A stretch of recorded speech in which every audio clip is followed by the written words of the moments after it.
काटेगा, तो इसमें परसेंट पढ़ना चाहते हैं, ठीक है भाई। और नोट्स बनानी है, नोट्स की जगह आप हमारी डायरेक्टली बुक रेफर कर सकते हैं। चलो अब मैं फटाफट से यहाँ पे जो है आपको पढ़ाई का इंतजार कर रहे हो, बिल्कुल बहुत सारे लोग आ गए हैं यहाँ पे, बिल्कुल बिल्कुल ठोको ठोको लाइक ठोको, सब चीजें अवेलेबल करवाऊंगा, आप लोग देख ही रहोगे, मेहनत कर रहा हूँ और वो मेहनत यहाँ पे आपको दिखाई भी दे रही है, ठीक है दोस्तों। और जितने भी लोग ट्रैकिंग आईडी वगैरह वगैरह ब्ला सब डाल दिया है टेलीग्राम पे, प्लीज जाके उसको चेक कीजिएगा, वहां से आपको सारी परेशानियां खत्म हो जाएंगी। एंड इसके अलावा नोट्स नहीं बनाने हैं आपको, ये जो 2 बुक्स मैंने बताई केवल यही पढ़नी है, यहाँ पे सब कुछ अवेलेबल है, अननेसेसरी नोट्स बनाने में अपना टाइम वेस्ट बिल्कुल भी मत करना, क्योंकि हमारा सिलेबस बहुत बड़ा है और कंटेंट भी बहुत ज्यादा आपको पढ़ना है, तो इसलिए यहाँ पे आप ध्यान रखिएगा।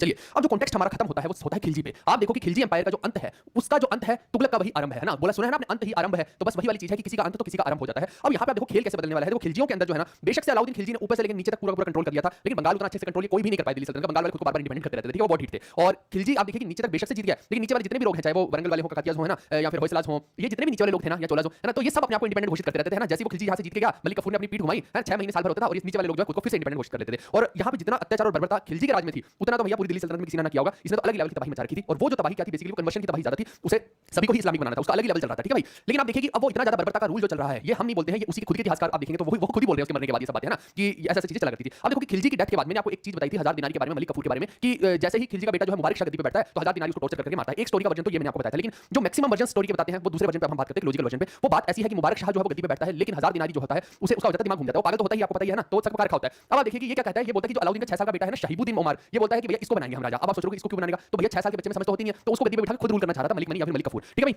तो इसी हिसाब से अब अंत कैसे हो रहा है मैं वो आपको बता रहा हूं कि खिलजियों का अंत कैसे होगा, तुगलकों का आरंभ कैसे होगा, ठीक है। अब जब वो देखो कि ये करने में सफल भी हो जाता है और उठा के मुबारक शाह को टॉर्चर करके वो जेल में डाल देता है, लेकिन जो मुबारक शाह के बंदे बहुत सारे खास भी होते हैं, नोबल्स जितने भी थे बहुत सारे मुबारक शाह के पक्ष में भी थे, तो और वो तो देखिए कि क्या कर रहा था 1000 दिनारी, तो आपको पता ही नोबल्स के साथ क्या कर रहा था। तो कुल मिला के उन्होंने जो है उसको बाहर निकाल दिया था अल्टीमेटली, और मुबारक शाह ने जो है फिर आकर मलिक मनी को मार दिया था, ठीक है। आप ऐसे समझ सकते हैं। तो बेसिकली हुआ ये है कि मुबारक शाह वापस से गद्दी पे बैठता है कायदे से, ये आपको देखने को मिलेगा। अब देखो कि मुबारक शाह जो है ये बाद में किसके द्वारा मर्डर कर दिया जाता है, खुसरो खान के द्वारा मर्डर कर दिया जाता है। तो ये जो खुसरो खान है, ये आप देखिए कि गद्दी पे तो बैठता है लेकिन बहुत कम टाइम के लिए बैठता है, और इसका ये जो रियल में एक्चुअली खुसरो खान जो है ना, ये रियल इसके रूट्स में वो हिंदू कल्चर से बिलोंग करते हैं, ठीक है भाई। तो ये जो है हिंदूज को बहुत ज्यादा सपोर्ट करने लग जाता है अपनी कोर्ट के अंदर, इवन गुजरात वाले जो है उनको भी भैया सपोर्ट करने लग जाता है ना। तो जितने भी जगह हिंदू स्टेट्स हैं वहां पे ये जो है ना अच्छा खासा अपना दबदबा बनाना शुरू कर देता है। लेकिन अब देखो कि यही बातें जो है ना टर्किश नोबल्स को पसंद नहीं आती, क्योंकि तुर्की वालों को तो ये सब अच्छे नहीं लगेगा ना, उनको तो ये चाहिए कि भैया उनके धर्म की प्रमोशन हो और उनके बारे में सब कुछ चले। लेकिन ये भाई साहब इस चीज में बहुत बढ़िया निकले, ये नहीं सुन रहे थे इस चीज के लिए। अब जितने भी नोबल्स थे वो बड़ा परेशान रहने लगे कि भैया हमारी माने तो सही है, हमारे हिसाब से चले, है ना। तो ये जो चीजें शरीयत कानून को इतना ज्यादा मतलब आप समझिए कि ये नहीं कि कट्टरता से शरीयत कानून को लागू करवा रहे थे। तो इस एवज में ये सब क्या करते हैं, ये जाते हैं पंजाब के उस टाइम पे गवर्नर, जो खिलजी के टाइम पे पंजाब का गवर्नर है, कौन है वहां पे बैठा हुआ, गाजी मलिक, ठीक है। तो गाजी मलिक को जाके बोलते हैं कि भैया आप ऐसा करो, खुसरो खान को काम तमाम करो, हम आपको बनाएंगे दिल्ली सल्तनत का नया बादशाह। तो इस हिसाब से आप देखो कि उसको न्योता आ गया है, और न्योता आने के बाद अब वो खुसरो खान से युद्ध करने जा रहा है। ये आपको बात पूरी कहानी को समझना है, कॉन्टेक्स्ट मैंने आपको बताया है, हिंदी वालों के लिए लीजिए, इसको पढ़ लेने वाली।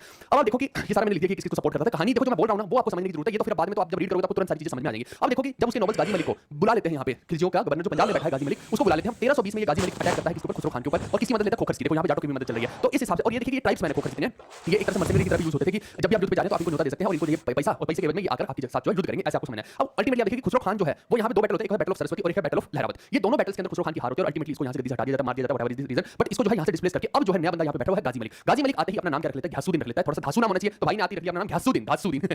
तो यहाँ से जो है शुरुआत होती है तुगलक डायनेस्टी की। कॉन्टेक्स्ट आपको समझ में आया क्या बोल रहे हैं?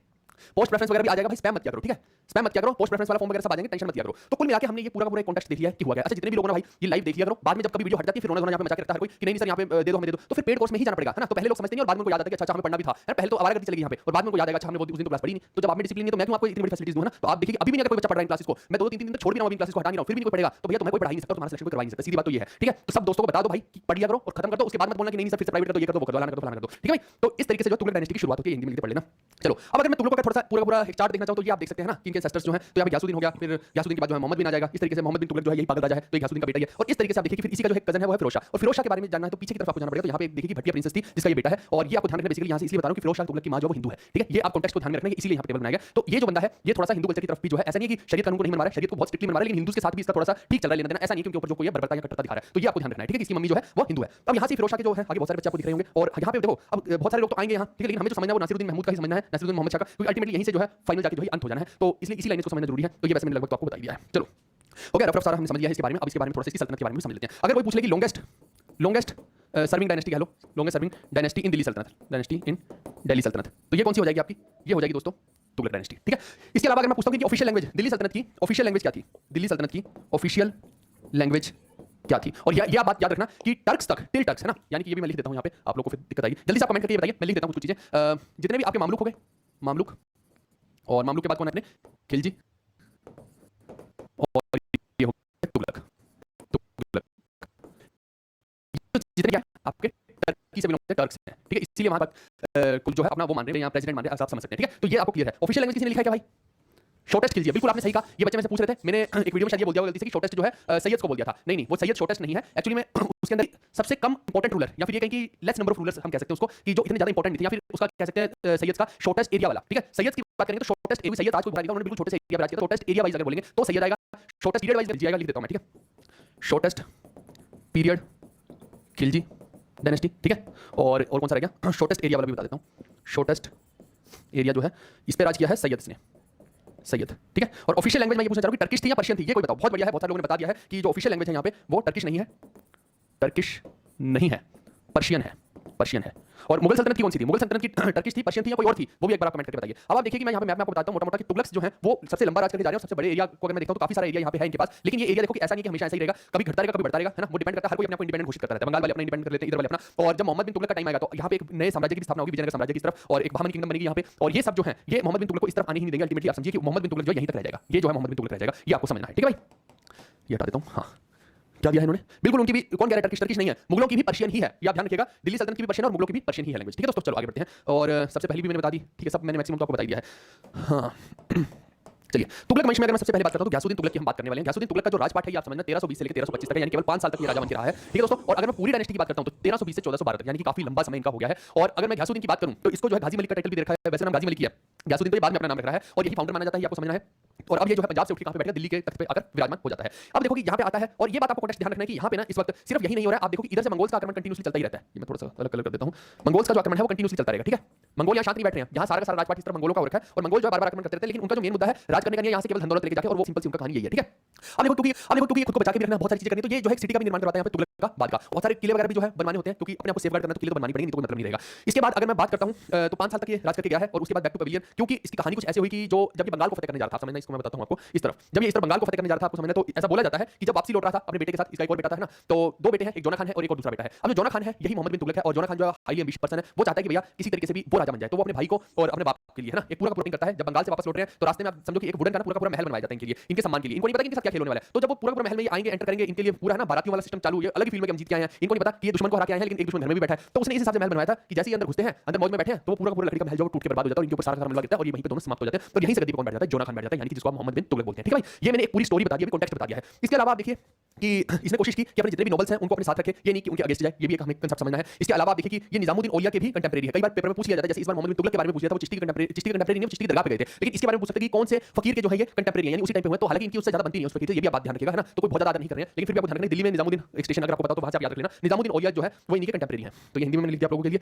इसके अलावा अब इसके बारे में मेन चीज ये तो मैंने बता ही दिया पूरा पूरा, है ना, क्या हो रहा है क्या नहीं हो रहा है। तो खिलजियों का ये वो है लाहौर के अंदर, या फिर ऐसे लाहौर मुल्तान वगैरह वाला जो एरिया है, वहां से जो है उठ के ये जो है दिल्ली के तख्त पे बैठ जाता है, ये मैंने बता दिया आप लोगों को। और इसके अलावा इसने दिल्ली सल्तनत को, क्योंकि इस टाइम तक हर कोई अपने आप को इंडिपेंडेंट घोषित कर चुका है, मुबारक शाह वगैरह कोई ज्यादा कुछ कर नहीं पा रहे हैं, तो इसने कोशिश की थी बंगाल तक जीतने की, और वो मैंने आपको बताई थी। जीतने के बाद जब वापस आ रहा तो क्या इसके साथ हो रहा है, बेचारा जीत भी लिया और उसके बाद अपनी मौत का शिकार भी हो गया। तो ये बंगाल तक जो है पूरा पूरा दिल्ली सल्तनत को फैला देता है। मैंने बोला ना बंगाल किसी का नहीं हुआ, बंगाल बार-बार अपने आप को इंडिपेंडेंट घोषित कर रहा था। ठीक है, वो हार नहीं मान रहा था। उसके बाद आप देखिए कि जो तुगलक है इनको कोरोना टर्क भी बोलते हैं, कोरोना टर्क, कोरोना मत समझ लेना, है ना, वो कोरोना से कई बार लोग कोरोना समझ लेते हैं। चलो इधर ध्यान दो, कुछ प्राइवेट जो है ना वो कभी भी नहीं आएंगी, ये मैं मेरी बात ध्यान रखना, है ना। अभी भी आप नहीं पढ़ोगे तो फिर कुछ नहीं हो सकता, कंपाइलेशन एक अलग है, लेकिन जो आप बोल रहे हो प्राइवेट वाली वो नहीं आएंगी, सीधी बात है। अगर कोई नहीं पढ़ना चाहता तो वो उसकी हेडेक है। ठीक है, अपने को तो उन लोगों को पढ़ाना है जो सच में पढ़ना चाहते हैं और रिजल्ट देंगे, कोई दिक्कत नहीं है। इसके बाद देखिए स्ट्रॉन्ग फोर्ट की बात है, तो वो है तुगलकाबाद। ये बनवाता है, ये दिल्ली के अंदर बनवाता है, बहुत ही मजबूत किला बनवाता है, ये मैं आपको पहले समझा चुका हूं। और इसके अलावा आप देखिए कि तुगलकाबाद फोर्ट के पास ही जो है ग्यासुद्दीन का टॉम्ब भी बनाया जाता है। तो ये आपको कुछ चीजें हैं, किसी टॉम्ब के बारे में पूछ ले तो वो भी आप बता सकते हैं कि कहां पे है। इसके अलावा मैंने जैसे कि आपको बताया इधर पूरा पूरा मंगोल फैले हुए हैं, है ना, तो मंगोलों का एम्पायर है और वो दिल्ली पे बार-बार इन्वेजन करते ही रहेंगे। तो इसके इस टाइम पे 1398 के आसपास में जो तैमूर लंग आएगा, तो देखिए जैसे चंगेज खान तैमूर लंग, उधर भी अलग सिस्टम चल रहा है मंगोलों का, एक अलग से स्लाइड में मैं बता दूंगा मंगोल्स के बारे में भी। बट मुद्दे की बात ये है कि मंगोल्स जो उधर से इधर आएंगे इन्वेड करने के लिए, आपको ध्यान रखना बार-बार आएंगे। ठीक है, तो वो इनके टाइम में जो आ रहा है वो तिमूर आता है ज्यादातर, तो ये तिमूर के कंटेम्परेरी हो गए एक तरह से। अब मैंने जैसे अमीर खुसरो की बात की थी, जिसको मैंने तूतिया हिंद बोला था, तो ये अमीर खुसरो जो है ये अलाउद्दीन के टाइम में भी है, और वहां से चलते चलते आप देखो ये कहां तक पहुंच गया, ग्यासुद्दीन तक पहुंच गया, क्योंकि टाइम पीरियड बहुत लंबा है और अलाउद्दीन भी बहुत ज्यादा समय तक राज नहीं करके गया। तो इसलिए आप देखिए कि वो तूतिया हिंद जो है वो आगे तक चल रहा है, तो ये इसके भी कंटेम्परेरी ग्यासुद्दीन तुगलक के, ये माइंड में क्लियर रखना। और इसी का बेटा जो है जोना खान को भी ये ग्यासुद्दीन तुगलक जो है यानी मोहम्मद बिन तुगलक जो बाद में बनता है, तो जोना खान को कौन सी जगह कैंपेन के लिए भेजता है, साउथ वाली साइड पे जोना खान को भेजता है। आप देखिए वरंगल में भेजता है, 1323 में इसको वरंगल जीत के देता है जोना खान। ठीक है, उसके बाद काकातिया वाली साइड में भेजता है, काकातिया डायनेस्टी तो थी वरंगल में बेसिकली। और अलाउद्दीन ने भी काकातिया डायनेस्टी को कैप्चर किया था, जिसमें मैंने आपको याद करवाया था कि वो जो प्रताप रुद्रदेव था वो अपनी सोने की मूर्ति बना के देता है मलिक कफूर को, और कोहिनूर हीरा देता है, याद आया। ये उसी के वंशज आगे कौन है, रुद्रदेव टू, रुद्र प्रताप देव टू जो है, तो ये भी काकातिया वंशी चल रहा है अभी तक, है ना। एक रुद्रमा देवी के बारे में पूछ लेता है, तो रुद्रमा देवी किससे बिलोंग करती है, वो भी काकातियों से, ये मैं लिख देता हूं आपको, रुद्रमा देवी ये किससे बिलोंग करती है, ये भी काकातियों से ही बिलोंग करती हैं। ये एकमात्र आप ऐसा कह लीजिए इनकी फीमेल क्वीन है। ठीक है, इन्होंने भी राज किया है, तो कई बार इनके बारे में पूछ लेता है, तो ये आप ध्यान रखना, ये पेपर में आ चुका है या नहीं भी आया तो आ जाएगा, अगर नहीं भी आया तो। ठीक है, रुद्रमा देवी का ध्यान रखना, काकातिया डायनेस्टी से बिलोंग करती थी, काकातिया कहां के थे, वरंगल के थे। और इसके अलावा आप देखिए कि इनका खत्म हो गया काकातिया, अगर देखना है तो ये रहा वरंगल। ठीक है, ये रहा वरंगल उस टाइम का पूरा मैप, आप देखिए तो आपको मजा आएगा। बल्कि इसी के काकातियों के नीचे होयसलास, उसी के नीचे पांड्यास। ठीक है, पांड्यास ने किसका नाश कर दिया, चोला कर दिया, तो लगभग यहाँ पे पांड्या ही हम मान लेते हैं। और बाकी जगह पे अगर आपने देखना तो इधर यादव हो गया, ये गुजरात वाला हो गया, ये ईस्टर्न गंगा हो गया। ठीक है, तो ये इस तरफ बंगाल वाला पूरा हो गया। तो कुल मिलाकर आप समझ सकते हैं कि यहाँ से आपको पूरी आइडिया लग जाएगी कि कौन सी डायनेस्टी इस वक्त कहां तक राज कर रही है। तो ये सब चीजें जो है यहाँ नीचे पांड्या भी है, होयसला भी है, काकातिया भी है, ये तीन डायनेस्टी जो है वो ध्यान रखना, और ये अभी तक एम्पायर ही चल रहा है, साउथ वाले अभी मुस्लिम्स में कन्वर्ट नहीं हुए, बहुत सारे लोग तो खुद ही अपना धर्म परिवर्तन कर रहे हैं ना, ऊपर वाले कोई टैक्सेस को बचाने के लिए कर रहा है, कोई प्रेशर में कर रहा है, या जो भी कारण है, लेकिन ऊपर का पूरा काफी लोगों का धर्म परिवर्तन हो रहा है, लेकिन साउथ में अभी भी बहुत सारे लोग बचे हुए हैं और हिंदू राजा भी बचे हुए हैं, ये आपको माइंड में क्लियर रखना है।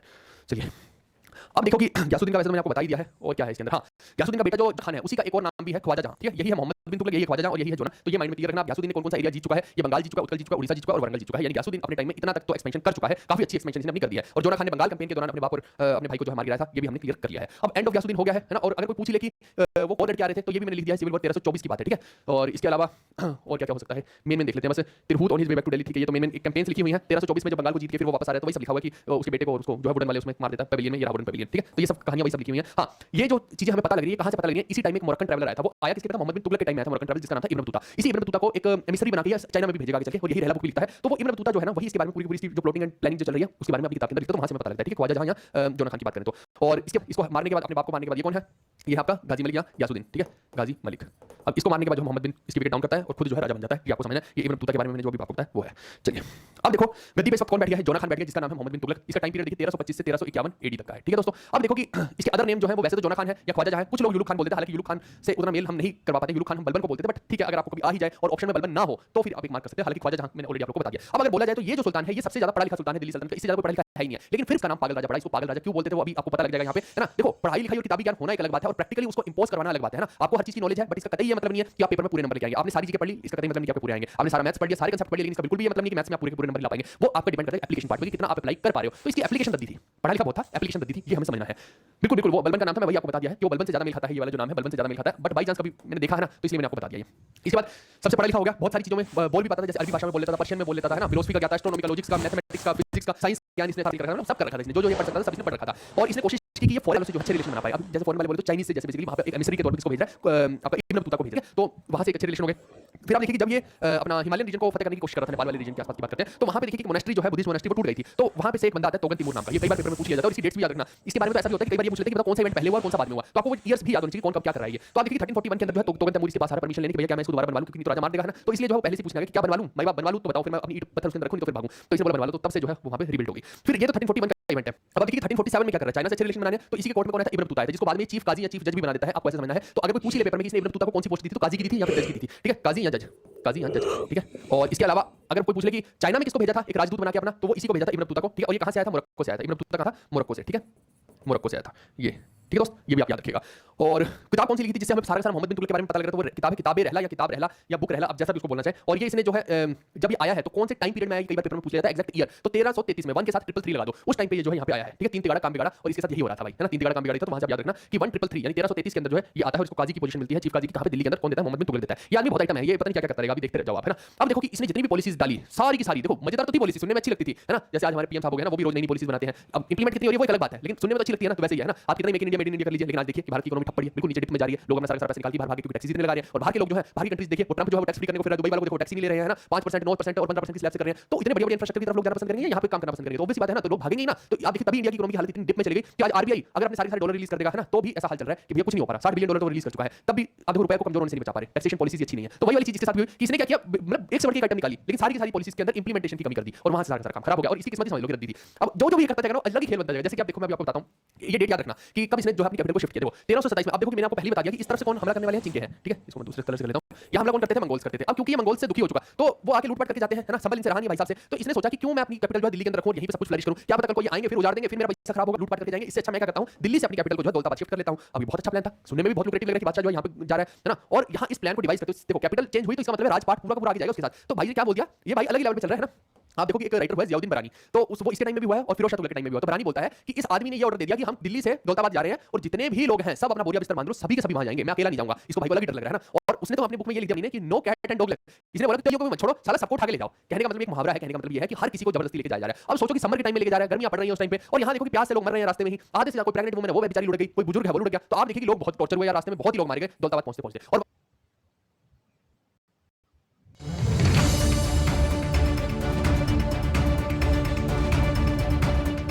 चैन से सोना है तो जाग देखिए कि लोग जो है बहुत परेशान हो, बहुत टॉर्चर हुए, तो उन्होंने इसको पागल राजा घोषित कर दिया। चलो यहाँ तक तो फिर भी ठीक है, ऊपर से पानी की समस्या अलग चल रही है इनको, यहाँ पे पानी नहीं सूट कर रहा है यहाँ पे, ठीक है। तो अब वापस से 2 साल के बाद भाई ने बोला कि नहीं अभी यहाँ पे सिस्टम सेट नहीं हो पा रहा, हम क्या करते हैं वापस से यहाँ से दिल्ली की तरफ चलते हैं, सारी सेना को, सारे के सारे बंदों को, जितने भी पूरे कुंडों को उठा के बोलता चलो अब वापस से हम चलते हैं। अब बताओ जैसे तैसे लोग सेटल हुए थे, ये उनको बेसिक कम्युनिटीज नहीं दे पा रहा है। सोचो कि अगर आज मोदी जी बोलते कि नहीं हम भारत को जो है कहीं और शिफ्ट करते हैं ना, और वहाँ पे वो ना बिजली दे पाए ना पानी दे पाए आपको, तो कितना टॉर्चर हो जाएगा। आप बोलोगे ना कि हम तो वहीं ठीक थे भाई, आप क्यों हमें शिफ्ट कर रहे हो। वैसे ही इसके साथ हुआ। अब लोग जो है वो बेचारे टॉर्चर को फिर जा रहे हैं, फिर इतने सारे लोग मर गए, किसी का रिश्तेदार मर गया, किसी का माँ, किसी का भाई है ना, तो वो बेचारे कितने दुखी होंगे। सोचो अलग टॉर्चर चल रहा है। तो वो उन्होंने इसलिए घोषित कर दिया कि ये आदमी है निकम्मा एक नंबर का, और देखना जब ये मरेगा तो लोग जश्न मनाएंगे, लोग कहेंगे अच्छा साला पागल मर गया, नहीं तो अगर जिंदा रहता तो पता नहीं क्या करता है ना। तो वही हाल है यहाँ पे। तो वापस से यहाँ से दौलताबाद से दिल्ली शिफ्ट करवा रहा है, पता नहीं क्या आइटम है। चलो जो भी है, सोच अच्छी थी लेकिन इंप्लीमेंटेशन बुरी थी, वही होगी। तो आप देखिए कि ये जो है एक्चुअली में ये जो दौलताबाद आप देख रहे हैं, इसी का नाम आप ध्यान रखिएगा, इसी का नाम जो है दौलताबाद का पहले क्या होता था, देवगिरी होता था, देवगिरी। तो उसका नाम चेंज करके दौलताबाद रखता है, ठीक है। अब मुस्लिम है तो अपने हिसाब से नाम रख रहा है, अपनी लैंग्वेज के हिसाब से, ठीक है। उसके बाद आप देखिए 1325 में ये क्या करता है, ये देखो ईयर्स आपको सारे याद रखने हैं। एक्चुअली ईयर मैं इसलिए लिख रहा हूं, कई बार पेपर में ना ये बोल देता है कि बताओ कि कौन सा इवेंट पहले हुआ और कौन सा बाद में, और स्पेशली मेंस में ऐसी चीजें जरूर आती है तो फिर आप बता नहीं पाओगे, इसलिए मैंने ईयर्स भी लिख दिया। अब देखो 1325 में एक नया टैक्स इंट्रोड्यूस कर रहा है, ये कर रहा है खर्जे आला। अब ये देखो ये बहुत अजीबोगरीब सिचुएशन यहां पे पैदा होने वाली है। एक्चुअली में जितना भी द्वाब का एरिया था वो है सारा का सारा रिवर्स के आसपास का एरिया क्या रहेगा, फर्टाइल रहेगा। अब इसने सोच अच्छी लगाई, इसने बोला कि भैया जब नदियों के किनारे का जमीन बहुत उपजाऊ है तो उनको हमने टैक्स कम क्यों कर रखा है, उन लोगों को ज्यादा टैक्स देना चाहिए। तो अब मान लो कि मोदी जी रातों रात ये बोल दें कि भैया आप 5% की जगह है ना, मान लो एग्जांपल के लिए सीधा 20% टैक्स दो। सोचो लोग पगला नहीं जाएंगे, रातों रात पागल हो जाएंगे, हो जाएंगे कि नहीं हो जाएंगे, है ना। जब मित्रों करके नोटबंदी हो सकती है कि मित्रों कल से 2000 के बंद, रात लोग तो रात को लुढ़क गए हार्ट अटैक से, है ना, और कई को तो नींद नहीं आएगी। तो ये थोड़ा सा एक देखो कि डाइसी थिंग्स होती हैं, इससे विश्वास खत्म होता है गवर्नमेंट के लिए। तो ऐसे इसने भी कर दिया भाई ने उठा के, इसने उठा के बोल दिया, अचानक से बोल दिया कि भैया तुम हमें डबल ट्रिपल टैक्स पे करोगे। अब देखो कि कमाल की बात ये हो रही है कि वो दबाव रीजन के आसपास के एरिया में जहां फर्टाइल भूमि थी उस साल वहां बारिश ही नहीं हुई। अब देखो अलग खेल चल रहा है यहाँ पे, इसकी किस्मत ही झंडू थी, है ना। वही वाली बात है, जब किस्मत हो चुडू तो क्या करेगा गवर्नमेंट का दुदू, वही वाली बात इसके साथ हो गई है कि भाई क्या हो जाएगा। अब जब बारिश नहीं पड़ रही तो भैया किसान को फसल नहीं हो रही है, किसान को फसल नहीं हो रही है, ये भाई साहब पहुंच गए वहां पे टैक्स लेने के लिए डबल ट्रिपल। तो किसान ने तो भैया हड़का दिया इसको, वही पलट मारे निकल यहां से, है तो वहां पे किसान ही नहीं दिख रहे इसको। वो किसान अपने खेत खुद सब खाली करके इसके डर के मारे एक्चुअली भाग गए, है ना। वो छुप गए कहीं जंगलों में जाके, जा ले जिससे टैक्स लेता है। अब भाई जा रहा है बंदों को भेजना बंदे नहीं है, किससे टैक्स ले ले, और वो दे भी बेचारे कहां से टैक्स, सोचने की बात ये है। और ये आदमी को इतना समझ नहीं आ रहा है, तो वही मैंने बोला किस्मत ही जुड्डू है इसकी, क्या बोलते हैं चलो कुंभ के मेले में डुबकी लगाते हैं। अच्छा बोलते Modi ji is incarnation of Mohammad बिन तुगलक। अब मुझे ना पता भाई इस चीज का, वो आपको बताओगे, ठीक है, जो जिसको जैसे रिलेट करना चाहिए, मैं सिर्फ एग्जांपल के लिए बता रहा हूं, ठीक है। चलो तो कुल मिला के ये जो एरिया था वो गंगा और यमुना के द्वाब एरिया था, इसके आसपास का रिवर एरिया था। लेकिन अगेन फेमाइन, उस टाइम पे जो है फेमाइन आ गई, बाढ़ आ गई, अकाल पड़ गया या बारिश नहीं हुई, जो भी आप मान लीजिए, लेकिन फार्मर्स जो है वो बिल्कुल भी टैक्स नहीं दे पाए। और ये भाई क्या कर रहा था, उनको पनिश करने की कोशिश कर रहा था। ये देखो इसने जो भी फार्मर इसकी पॉलिसी को अपोज कर रहा था उसको पनिश भी कर रहा था। एक तो बेचारा उसकी फसल नहीं हुई, है ना, वो टैक्स दे नहीं पा रहा, खाने को दानी नहीं, ऊपर से इसकी पनिशमेंट दे रहा है। तो बताओ पागल नहीं बोलेंगे तो क्या बोलेंगे इसको, है ना, पागल इंसान, बिल्कुल पागल ही होते हैं ऐसे। और ये पेपर में पूछा भी गया, जहां हैशटैग इंपोर्टेंट लगाएंगे सारे पेपर में पूछे गए इसके बारे में। अब देखो एक्चुअली में क्या था, चाइना के अंदर ना, यहाँ से अगर मैं इस तरफ जाता हूँ, इस तरफ में, तो चाइना के अंदर कौन बैठा था, कुबलाई खान। और कुबलाई खान ने चाइना के अंदर बहुत सक्सेसफुली ना एक टोकन करेंसी का सिस्टम चालू किया था। अब देखो टोकन करेंसी का मैं एक एग्जांपल के थ्रू बताता हूं आपको, शायद रिलेट हो पाए। आज की डेट में देखो इसकी सोच कितनी आगे तक की थी कि टोकन करेंसी को हम इस्तेमाल कर सकते हैं। आप देखो आज जो भारत के अंदर सिक्के चले, रुपए चले, सब टोकन करेंसी है ना। आप देखो कि अगर किसी कागज के टुकड़े में मैंने 100 रुपए ले दिया तो इसका ये मतलब नहीं कि वो 100 रुपए की वैल्यू है उसकी, है ना, लेकिन फिर भी आप मान रहे हैं कि भारत सरकार ने वो छापे हैं, इसलिए आप मान रहे हो। अब इसको ऐसे समझो, एग्जांपल के लिए बताता हूं, मान लो आपके पास 100 किलो गोल्ड है, 100 किलो गोल्ड है। अब आप चाहते हो कि आपने मान लो कि बहुत सारे लोगों को वर्कर रख लिया, जब वर्कर रख लिया आपने बहुत सारे लोगों को, तो आप इनको सैलरी दोगे एग्जांपल के लिए, है ना। अब मान लो कि तुमने इसको सैलरी दी, 1 किलो गोल्ड इसको दे दिया, 1 इसको दे दिया, 1 इसको, 1 इसको, तुमने गोल्ड दे दिया इसको, ठीक है। अब ये जाएंगे आगे मार्केट में अपने परिवार के लिए, पालन पोषण के लिए, तो ये क्या करेंगे उस गोल्ड में से, मान लो कि छोटा सा भाग, मान लो 100 ग्राम गोल्ड का इसने जो है बहुत सारी गेहूं खरीद ली, तो ये कितनी अजीब सी हो जाएगी, क्योंकि गोल्ड जो है वो हाईली वैल्यूएबल है। और जो आप सोचो कि आप 2000 का नोट जब मार्केट में लेके जाते थे तो टूटता नहीं था, कोई लेता ही नहीं था। अब 10 रुपए की चीज के लिए कौन 2000 का नोट छोड़ेगा, वैसे ही आप यहां पे भी समझ लीजिए। तो ये थोड़ा सेंसिबल चीज नहीं मिलती है। इसके अलावा इसके साथ एक और दिक्कत है कि मान लो भारत की सरकार आज अगर पूरा गोल्ड के ही सिक्के चला दे और उसकी रियल वैल्यू उतनी ही हो, तो सोचो कि क्या हाल हो जाएगा मार्केट के अंदर। सारा का सारा नोबल मेटल जो है सरकार के हाथ से सीधा मार्केट में चला जाएगा, तो वो भी एक वियर्ड चीज है। अब अगर आपको राजपाट चलाना है तो आपको जो है ना रियल चीज को मार्केट में नहीं जाने देना है, उसी के बिहाफ पे आप नकली चीज क्रिएट कर दीजिए। यानी कि 100 किलो गोल्ड का आप क्या करो, 100 किलो गोल्ड को आप रुपए में कन्वर्ट कर लो। आप ऐसा समझ लीजिए कि मैंने बोल दिया कि अच्छा 100 किलो गोल्ड का जो है मैं मान लेते हैं ना कि 100 करोड़ रुपए मान लेते हैं, एग्जांपल के लिए बता रहा हूं कि आप 100 करोड़ रुपए छाप सकते हो 100 किलो गोल्ड के हिसाब से। तो फिर ये क्या करेंगे, कोई 10 करोड़ छाप देंगे, कोई 100 का, कोई 50 का, है ना, कोई 500 का, तो उसके नोट इन्होंने दे दिए। इससे क्या होगा कि नोबल मेटल जो है वो सरकार के पास ही पड़ा है। यानी कि अगर आज सरकार बोल दे कि सारी की सारा डिमोनेटाइजेशन, तो पूरे के पूरे देश में हाहाकार मच जाएगा, पैसे की वैल्यू खत्म हो जाएगी, तुमसे कोई 100 रुपए का नोट लेगा ही नहीं। और रियल देखिए की बात क्या है, रियल तो वैल्यू गोल्ड की ही है ना, तो वो तो सरकार ने अपने पास रखा हुआ सारे का सारा। तो यानी कि जितने भी तुम्हारे पास पैसे हैं ना वो सारी जीरो हो गए रातों रात, तुम्हारी सारी इकोनॉमी कोलैप्स कर जाएगी। तो सरकार के पास जो है वो इस तरीके से जाती है कि भैया रियल वाली चीज उसी पर है। अगर मनी हाइस्ट देखा होगा तो वो क्या करते हैं, गोल्ड को चुरा लेते हैं, लेकिन पूरे देश की इकोनॉमी फिर भी चल रही है, क्योंकि लोगों को थोड़ी पता है कि गोल्ड चोरी हो गया। वैसे आपको समझना है। अब देखो कि ये कंसेप्ट क्या हुआ, जो इसका टाइम था उस टाइम पे सिल्वर के जो है ना पूरे ग्लोबली पूरी दुनिया में सिल्वर के प्राइस हो गए रिड्यूस। यानी कि जो चांदी थी ना उसके पैसे जो है चांदी सस्ती होनी शुरू हो गई, ऐसा समझ लीजिए, है ना। तो जब उसके प्राइसेस रिड्यूस हुए तो ये लोग क्या करते थे, चांदी के सिक्के चलाया करते थे। अब उनकी मिंटिंग हो गई महंगी, है ना। आप सोच रहे हैं किसी चीज की वैल्यू कम हो गई तो उसको आप सिक्के भी बना रहे हो तो वो तो और ज्यादा महंगाई हो रही है। तो इस वजह से सोचा कि हम कॉपर के सिक्के बना देते हैं। लेकिन मैंने वही बोला है, भोंदू है, एक नंबर का बेवकूफ आदमी। तो इसने क्या किया, किसी भी नॉर्मल आदमी को उठा के ना, जो नॉर्मल आप देखो कि लोहार वगैरह होते हैं उनको उठा के ले आया और बोलता कि चलो तुम मेरे लिए कॉपर के सिक्के बनाओ। अब आप सोचो कि एक लोहार जो कॉपर का सिक्का बना रहा है ना और दूसरा जो बना रहा है उनमें जमीन आसमान का अंतर, यानी कि दोनों मेल ही नहीं खाते हैं, किसी में कुछ हो रहा है, किसी में कुछ हो रहा है, यानी कि दोनों सिक्के एक जैसे है ही नहीं। अब इससे क्या हो रहा है कि मार्केट में लोगों ने क्या बोला कि जब प्रोफेशनल सिक्का बनवा ही नहीं रहे हो, एक यूनिफॉर्मिटी है ही नहीं उसके अंदर। आप देखिए ना नोटों के अंदर कितनी चीजें होती हैं, आप देख रहे हो ना नोटों के अंदर की असली नकली पहचानने की, लेकिन पहले था ही नहीं। तो हर किसी ने क्या किया, तांबा इकट्ठा करना शुरू कर दिया। लोगों ने अपने घर में इतना तांबा इकट्ठा कर लिया और घर घर में टकसाल बन गई, लोगों ने अपने ही सिक्के छाप लिए, सोचो, और वो चल रहे हैं मार्केट में, यानी हर कोई अमीर हो गया। तो ये भाई देखो कितना बेवकूफ है, इसको यही नहीं अकल आई कि भैया कम से कम सिक्के छाप रहा हूं तो मैं कम से कम ऐसा तो करूं कि पूरे पूरे होल्डिंग करूं पहले कॉपर की, और फिर उनकी यूनिफॉर्मिटी डिजाइन करूं, तब जाके करूं ना। बस सोच अच्छी है लेकिन काम को करना नहीं है, करना उल्टा पुल्टा तरीके से। तो अगेन जो है इसको लॉस हुआ और ये एक फ्लॉप शो साबित होता है टोकन करेंसी का। मैंने पूरा कंसेप्ट डिटेल में बता दिया टोकन करेंसी कहते किसको है। मुझे नहीं लगता कि अब किसी को भी दिक्कत आई होगी, है ना। अब बहुत अच्छे से कोई कहानी भी समझ आ गई होगी। इसके बाद देखिए कि अगेन मैंने बोला कि ये सब अपने अपने फोर्ट बनवा रहे थे, उधर से मंगोल इन्वेजन वगैरह होता था, तो इसने भी एक फोर्ट बनाया था आदिलाबाद का फोर्ट, और एक सिटी का निर्माण करवाया था जहां पना एंड बेगमपुरी मोस्ट में, ठीक है। तो ये आपको ध्यान रखना है जहां पनाका और बेगमपुरी मोस्का। एक इसने जो है 1338 में खुरासन प्रोजेक्ट जो है लॉन्च किया था। अब खुरासन प्रोजेक्ट में इसने क्या लॉन्च किया वो मैं आपको बताता हूं। इस ये चाहता था कि इस तरफ जो है ना इसका बहुत ज्यादा स्ट्रांग फ्रंटियर बन जाए, लेकिन अब वो फ्रंटियर का कोशिश किया इसने, लेकिन ये इस चीज को लॉन्च ही नहीं कर पाया। मैंने बताया ना कि पहली जो भी चीज लॉन्च करता फ्लॉप हो रही थी, तो इसको अगर लॉन्च कर भी देता तो मुझे ज्यादा उम्मीद इस आदमी से थी नहीं कि उससे कुछ कर ही पाता कि मंगोलियन इन्वेजन जो है वो रुक पाए, तो मुझे कोई खास उम्मीद नहीं थी। कर भी देता तो पैसे खराब करता है, ठीक है। दूसरा इसने क्या सोचा कि मैं क्या करता हूं कराची एक्सपीडिशन करता हूं। ये कब सोचा इसने 1339 में। अब ये इसलिए सोचा कि दूसरी तरफ से चाइना के, बेशक से चाइना के साथ अच्छे रिलेशन है, लेकिन कोई एक या दो दिन के लिए तो बन नहीं रहा है। यहां तो हर साल रिलेशन बदल जाते हैं। आज आप यूएस के साथ अच्छे हैं, कल को रशिया के साथ हो जाएंगे, परसों चाइना के साथ हो जाएंगे। अब जो पॉलिटिक्स का पता थोड़ी होता है, ये तो 25 साल 26 साल तक है, तो ऑब्वियस बात है कि कहीं ना कहीं आगे चल के जो है चाइनीज का खतरा हो गया, तो चाइना वाले इधर से अटैक कर सकते हैं। तो इसने सोचा कि भैया मैं इधर कुछ स्ट्रांग कर देता हूं, लेकिन वो भी नहीं कर पाया, वो भी ठंडे बस्ते में रहा। इसने लॉन्च नहीं किया, सोचा लेकिन लॉन्च नहीं किया। और ये मैं कह रहा हूं बहुत अच्छा किया कि इसने केवल सोचा, लॉन्च नहीं किया। लॉन्च कर देता तो फिर पैसा बर्बाद करता है ये दुष्ट आदमी। तो बहुत अच्छा किया कि सिर्फ सोचा, बाकी की चीजें भी अगर सिर्फ सोचता तो कितना अच्छा होता है ना। सब उल्टा पुल्टा करके गया, और इसीलिए कंट्रोवर्शियल है ये सारा का सारा कि इतना पढ़ा लिखा आदमी और इंप्लीमेंटेशन के नाम पे जीरो, बिल्कुल जीरो आदमी है ना। अच्छा हां, लेटेस्ट में पेपर के अंदर एक क्वेश्चन आया है, मेंस का क्वेश्चन है, ये लिख लीजिए आप, है ना। मेंस के अंदर सीजीएल मेंस के अंदर जो है क्वेश्चन आया, सीजीएल मेंस के अंदर ये क्वेश्चन आया है कि मोइनुद्दीन सलीम चिश्ती जो है उनकी दरगाह पे सबसे पहला सुल्तान कौन गया था दिल्ली सल्तनत में। स्पेशली लोग अकबर मानते हैं, अकबर बिलोंग टू दिल्ली सल्तनत ब्रो। अकबर तो बहुत बात की बात है। अकबर का ये भी बोलते हैं कि है ना उसने सलीम चिश्ती की दरगाह से जो है ये जहांगीर को मांगा था, फिर जो है सलीम का नाम जो है शेख बाबा भी रखा, उसने सलीम भी रखा, उन्हीं के नाम पे रखा। बट वो सब बात की बात है, मुगल तो क्या ही नहीं। आपको ये बात ध्यान में रखनी है कि सीजीएल मेंस में ये पूछा गया था कि मोइनुद्दीन चिश्ती की दरगाह पे सबसे पहले अपना शीश नवाने को गया था, तो यही आदमी गया था। और जब ये गया था उसके बाद ये दरगाह जो है बहुत फेमस हो गई थी। ये कुछ ऐसा ही कि मोदी जी आज द्वारका में है ना नीचे चले गए तो अब वो फेमस हो गई। वैसे ही आपको समझना कि ये किसी भी जगह पे जैसे बादशाह जाएगा जहां पे भी, राजा जहां भी चला जाएगा जिस भी दरगाह पे, ऑब्वियसली बात उसकी वैल्यू बढ़ जाएगी। तो सेम ऐसे ही था कि मोइनुद्दीन चिश्ती की दरगाह पे कोई पूछे तो मोहम्मद बिन तुगलक कहता है। लेटेस्ट का पेपर का क्वेश्चन है, ये मार्क करके रख लो, ठीक है। क्या बोल रहे हैं जोना खान भी लाइक कर्म करता जा कांड होता जा। इसने तो भगवान श्री कृष्ण की फिलॉसफी को भी खत्म कर दिया भाई, है कर्म कर फल की इच्छा मत कर। ये आदमी मैं तो कह रहा हूं सच में या तो ये उसी फिलॉसफी में बहुत गंदे तरीके से घुसा हुआ है। ये कह रहा था मैं कर्म करता जाऊंगा और फल की इच्छा भी नहीं करूंगा। ये शायद ज्यादा सीरियसली लेगा भगवान श्री कृष्ण को। चलो जो भी है क्या कर सकते हैं, ये आदमी ऐसा था नहीं कमा। चलिए अब मैंने जैसा कि आपको बताया कि एक बहुत बड़ा राइटर हुआ जिसने ये सब कांड के बारे में इसके बताया। इसके कांडों के बारे में दो ही जगह से पता लग सकता है, एक है इब्न बतूता और दूसरा जियाउद्दीन बरानी। तो यही दो हैं जो इसके मेन कांड जो है खोल रहे हैं, आपको ये समझना है। अब दूसरा आदमी भी आ गया यहाँ पे जियाउद्दीन बरानी, यही तो बता रहा है कि भैया इतने सारे लोगों को उधर ले गया फिर वापस ले आया, है ना, इतने लोग मर गए। तो ये बरानी बताता है, ठीक है। तो ये इंपॉर्टेंट है राइटर, ये ध्यान रखना। ये किस टाइम पे 1285 से 1358 में, और 1351 में जब ये लुढ़कता है उसके बाद एक और राजा बनता है जो नाकाबिल होता है, और फिर जो है इसी का कजन जो है फिरोज शाह तुगलक बन जाता है। तो फिरोज शाह तुगलक के टाइम में भी जियाउद्दीन बरानी रहेगा। कोई पूछ ले तो दो सुल्तानों के टाइम पे जियाउद्दीन बरानी रहा है, ये पेपर में आ सकता है, ठीक है। मोहम्मद बिन तुगलक और फिरोज शाह तुगलक। चलिए अब तोगन तैमूर के बारे में तो मैंने बता दिया कि उसने क्या किया था, मोनेस्ट्री बनाने के लिए इनसे परमिशन ली थी। अब देखो ये आदमी अभी इतने तक टिका नहीं है, आपको लग रहा होगा शायद यहाँ तक इसका जो काम खत्म हो गया, नहीं। ये आदमी का दिल अभी भर नहीं रहा है। ये सोच रहा है कि नहीं मैंने इतने निकम्मे प्रोजेक्ट अभी लॉन्च किए हैं, ये मेरे निकम्मापन को साबित करने के लिए सफिशिएंट नहीं है। मेरे को अगर सबसे बड़ा दुनिया का निकम्मा बनना है, महान निकम्मा जिसको बोलते हैं, तो मुझे कुछ और भी बड़ा करके दिखाना पड़ेगा। आप सोच रहे हो कि क्या बड़ा इससे कर सकते हैं, मैं बताता हूं। इसने बहुत बढ़िया पोस्ट अपनी एडमिनिस्ट्रेशन के अंदर, आप बताओ कि अगर आप राजा बन जाओ तो आप अपनी एडमिनिस्ट्रेशन में किसको दोगे अच्छी पोस्ट? कोई बलिष्ठ इंसान होगा जिसको बहुत ज्यादा नॉलेज होगी, तो बलिष्ठ इंसान जो ताकतवर होगा उसको आप सेनापति बना सकते हो, है ना।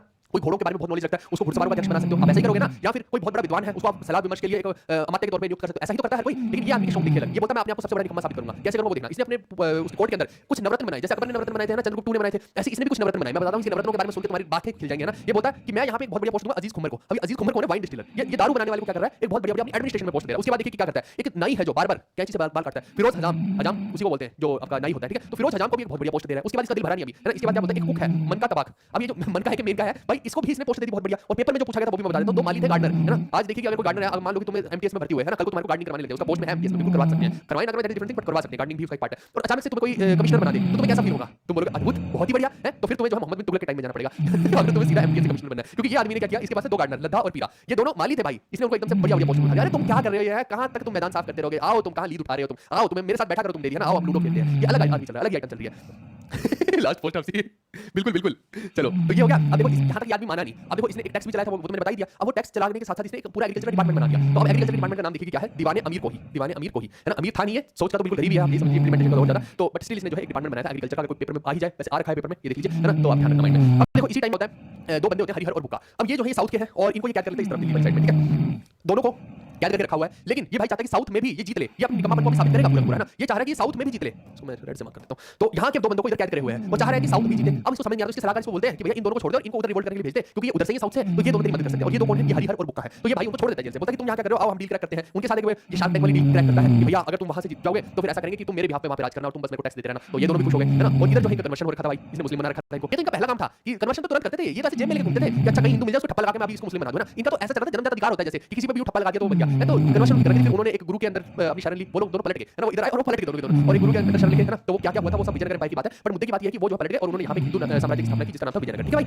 ये इंपॉर्टेंट है ध्यान रखना। और विजयनगर यहाँ था तो यहाँ बीच में जो है बहमनी सुल्तान थे, और ये बहमनी सुल्तान भी मुस्लिम थे। और इनको जो है स्टार्ट किया था अलाउद्दीन हसन गंगू था। हसन तो उसके वैसे गुरु का नाम था, गंगू तो वो वैसे एक ब्राह्मण था, वो हिंदू था। लेकिन जब वो हसन के पास गया तो हसन ने उसको सिखाया, उसका गुरु बन गया ना, वो मुस्लिम था। तो वहां से उसका नाम हसन गंगू रख दिया और उसने जो है बहमनी किंगडम की शुरुआत की थी। तो कुल मिलाकर यहाँ एक बहमनी किंगडम बनती है, एक विजयनगर बनता है, और ये होगा सब खत्म होकर एंड में विजयनगर बनेगा। और इन दोनों की आपस में नस्ल चलती रहती है, और वो जो कृष्णदेव राय है वो अल्टीमेटली आपको यही विजयनगर एम्पायर में देखने को मिलेंगे, जो कि कंटेम्परेरी है बाबर के।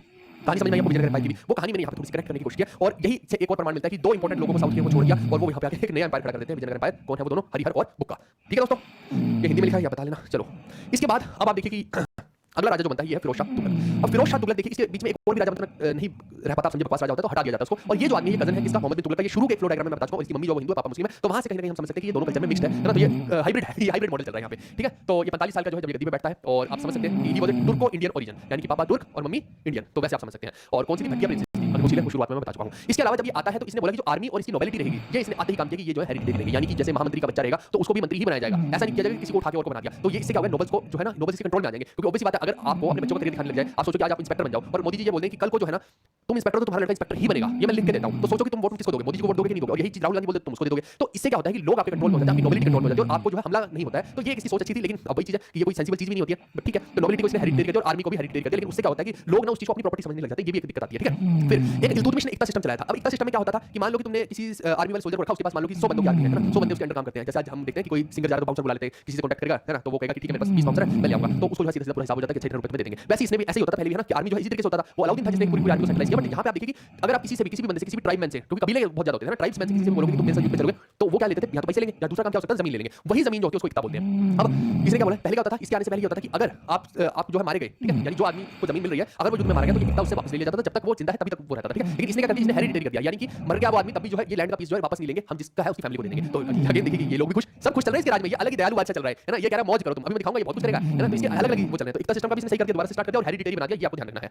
और एक और चीज है कि मलिक सरवर के बारे में पूछे तो इसी का वजीर रहा है, मलिक सरवर है ना, कुछ समय के लिए रहा है, इसी का नोबेल है। अगर कोई मलिक सरवर के बारे में पूछे तो तुरंत मार्क कर देंगे। फिर आप देखिए कि जो मलिक मोहम्मद जैसी है जिसने पद्मावत लिखी है, तो ऐसा बोला जाता है कि वो भी इसी टाइम पे ही रहा है, ठीक है। तो अगर कोई पूछ ले तो आप बता सकते हो। इसके अलावा ये देखो है तो हिंदू कल्चर से, लेकिन हिंदू से भी और टर्क से भी है, बट इसने जो शरीयत कानून को ज्यादा प्रेफरेंस दिया और शरिया कानून का इसने बहुत स्ट्रांगली लोगों से पालन करवाया है। अगर कोई पूछे हॉर्टिकल्चर में जिसने एनकरेज किया, हॉर्टिकल्चर को भी ये भाई एनकरेज कर रहा है। गरीबों के इलाज के लिए हॉस्पिटल बनवाता है ना, जैसे आप सरकारी हॉस्पिटल देखते हैं तो इसने दर उल शिफा, शिफा मतलब होता है कि राहत मिलना है ना, तो दर उल शिफा जिसको बोलते हैं कि गरीब लोगों के लिए हॉस्पिटल बनवा रहा है। उसके बाद देखिए कि अशोक के जो है, एक है टोपरा वाला, माला वाला और दूसरा है मेरठ वाला, है ना, उनको जो है ये फिरोजाबाद में लेके आता है। तो ये आपको ध्यान रखना है कि अशोक के दो पिलर्स कौन लेके आ रहा है, वो भी फिरोज शाह तुगलक ही लेके आ रहा है। बहुत बढ़िया, यानी आप देख रहे हैं कि बहुत सारे जो है ये काम कर रहा है और लोगों के ऊपर स्ट्रिक्टनेस उतनी नहीं रख रहा है, लिबरल है, उदारवादी है ना। जैसे मोस्ट लिटरेट बोला जाएगा तो मोहम्मद बिन तुगलक हो जाता है, लेकिन मोस्ट लिबरल बोला जाएगा तो लिबरल सुल्तान है। लिटरेट नहीं लिखा है मैंने, लिबरल लिखा है, तो कंफ्यूज मत करना, ठीक है। क्या बोल रहे हैं यार, 10 बार बोल दिया, बोलते साइड पे कोर्स नहीं चल रहा यार, साइड पे नहीं चलेगा कोर्स, सिक्योरिटी के रीजन है, आपको बता दिया, टेलीग्राम पे शेयर कर दिया। आप लोग टेलीग्राम पे क्यों नहीं एक्टिव रहते हो, ये बताओ। क्या टेलीग्राम जीबी को लाइक कर रहे हो, तुम्हारी वो हिंट फटरी लग रही है, वहां पे मैंने 10 बार बता दिया, लैपटॉप का लिंक शेयर कर दिया कि ये लैपटॉप की ऐप है, इसको डालो, लैपटॉप में चल जाएगा, तब भी नहीं चल रहा तुम्हारा। सुरेश आपसे मैं बात करता हूं और आपका जो ट्रैकिंग आईडी न्यू आई है, इसलिए आपकी वो शायद चल नहीं रही होगी, मैं आपको वो वाली भेज दूंगा, ठीक है। मेरे पास आ गई वो पिक्चर की फॉर्म में, मैं भेज दूंगा आपको। चलिए इसके बाद देखिए कि इसी का एक मिनिस्टर है मलिक मकबूल, ये ध्यान रखना, मलिक मकबूल जो है ये इसको बनाता है प्राइम मिनिस्टर अपना, है ना, और इसको टाइटल देता है खाना जहां, खाना जहां का टाइटल इसको दे रहा है, इसी को दे रहा है। अब देखो इसके बारे में खास बात क्या है, ये जो है ना ये वारंगल का ब्राह्मण है, ये है ब्राह्मण कहां का, वारंगल का। अब मैं एक खास कहानी आप लोगों को बताने वाला हूं कि जो हिंदू ब्राह्मण है ना, उनकी कुछ बदतमीजियों की वजह से आप देखिएगा भी कि बहुत सारे रेपुटेशन देखने को मिले हैं। मैं एग्जांपल के लिए आपको बताता हूं, ये आदमी देखिए कि है तो ब्राह्मण है, लेकिन क्योंकि ये कन्वर्ट हो गया था बाद में इस्लामिक में, तो होता क्या है कि ये बाद में जब ये यहां का वो बन जाता है ना प्राइम मिनिस्टर, तो ये काशी के पंडितों के पास जाता भी है कि भैया मेरे को जो है शुद्धिकरण कर दो। शुद्धिकरण का रास्ता ये लोग खोल के ही नहीं रखते थे उस टाइम पे, कि अगर ये पता क्या बोलते थे, सिर्फ जाने का दरवाजा, वापस आने का नहीं है। ऐसे अगर पांडे बोलेंगे आपको तो आपको कितना दुख होगा। तो इस आदमी को भैया जब गया काशी के पंडितों के पास, तो उन्होंने इसको ये बोल दिया, अब इसके लगे दिल पे बात। उसके बाद तो भैया सेना लेके गया, जितने भी पंडित थे वहां पे सबको मुस्लिम बनाया इसने उठा के। आप देखिए कि ये सबसे बड़ी हमारे धर्म के अंदर जो है ना, आज कितनी बड़ाई आप कर लीजिए, लेकिन आप देखिए कि यहाँ पे एनोमलिटी नहीं थी। अगर वहीं पे उसी व्यक्ति का शुद्धिकरण हो जाता तो सोचो वो कितना करता आपके लिए, लेकिन नहीं, वहां पे बदतमीजियां चलेंगी। तो अब देखो कि यहाँ पे क्या बोलना चाहोगे, जो लोग बोलते हैं नहीं आप तो हिंदू धर्म के इस चीज के बारे में बोल रहे हो, उस चीज के बारे में, कमजोरियों के बारे में बोलता हूं भाई, कमजोरियों के बारे में। मैंने अगर बोला कि पृथ्वीराज चौहान ने मोहम्मद गौरी को छोड़ दिया, तो क्या वो सिक्योरिटी का रीजन नहीं था, छोड़ना चाहिए था। और ऐसी मैं इनकी भी बात कर रहा हूं, क्यों ना करूं, इनकी बात है ना, यहाँ पे भी गलत हुआ। अगर वो वापसी हिंदू धर्म में आता तो सोचो कि वो कितने बड़े बड़े काम कर सकता था, लेकिन ना,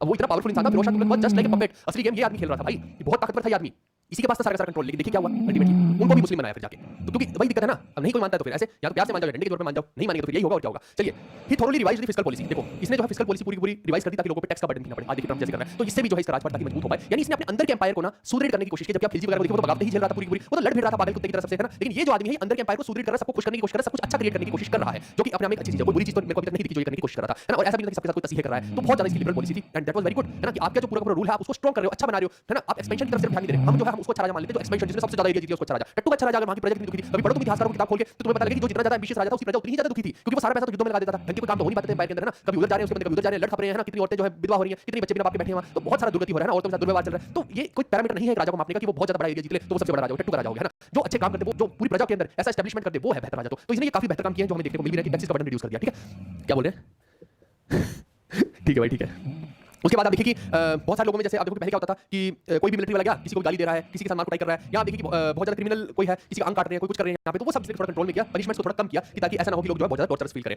उसके बाद इरिगेशन का अगर कोई पूछ ले कि इरिगेशन जो है ना किसने इरिगेशन टैक्स किसने स्टार्ट किया, तो वो इसी ने स्टार्ट किया था, जिसको आप बोल सकते हैं हके शर्म, ठीक है। हके शर्म ये है इरिगेशन का टैक्स। अगर कोई पूछ ले कि इरिगेशन को किसने स्टार्ट करवाया तो वो ग्यासुद्दीन तुगलक हो जाएगा। मैं वहीं पे लिख देता हूं ग्यासुद्दीन भाई, शायद मैंने ना लिखा हो, एक मिनट रुक जाइए बस, कहां गया ग्यासुद्दीन, लिख देते हैं वहीं जाके, यहां पे लिख देता हूं मैं, ठीक है। इरिगेशन को स्टार्ट जो करवाया है, इरिगेशन को स्टार्ट करवाया है ग्यासुद्दीन ने। स्टार्ट किसने करवाया है? ग्यासुद्दीन ने। लेकिन उसके ऊपर जो टैक्स इंपोजिशन का काम है, पहली बार टैक्स कौन लगा रहा है इरिगेशन पे, वो आप समझना, ठीक है। इरिगेशन पे टैक्स जो लगा रहा है फिरोज शाह तुगलक लगा रहा है, ठीक है जी। और ये जो है अगर कोई पूछ ले कि कितना था, तो आप बोलेंगे 10% ऑफ द प्रोड्यूस, जितना भी आपने उगाया है उसका 10% जो है इरिगेशन डिपार्टमेंट को जाएगा या फिर इसको जाएगा, सीधा आप बता सकते हैं। इसकी ऑटोबायोग्राफी के बारे में पूछ ले कि कौन सी है इसकी ऑटोबायोग्राफी, तो फतूहत फिरोज शाही जो है इसकी ऑटोबायोग्राफी है, ठीक है। और इसने जो है एक स्कॉलर इसके टाइम पे रहा है जियाउद्दीन बरानी, इसको बहुत सपोर्ट किया है, तो वो बेसिक बात है कि मैं पहले भी बता चुका हूं कि जियाउद्दीन बरानी जो है दो लोग के टाइम पे है, मोहम्मद बिन तुगलक के और आपका फिरोज शाह तुगलक के। इसके बाद देखिए कि इसने एक राजदूत भेजा है खलीफा के पास भी, ठीक है, बगदाद के खलीफा के पास। और ये आप देखिए कि वैसे भी करते ही करते थे, क्योंकि एक तरह से परमिशन लेते थे मुस्लिम जगत से, है ना, वहां के से कि भैया आपके छत्रछाया में रहना चाहते हैं, वो इनको परमिशन दे देते थे। ये एक सिर्फ फॉर्मेलिटी होती थी, है ना, जैसे हम देखते हैं तो पूरी दुनिया में पॉप के नाम से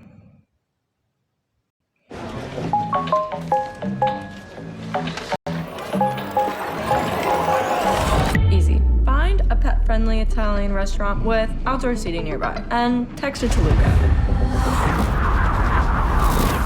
Find it real quick. Send it to the click. Wow, the place is sick.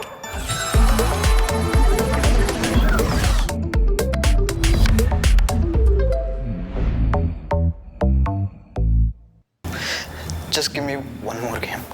मेरी स्क्वाड को मेरी जरूरत है। तेरे स्क्वाड को तेरी उतनी ही जरूरत है जितनी टीडीएम में कवर की होती है, क्लासिक में 2x की होती है और जितनी जरूरत यूट्यूब को यलकार की थी।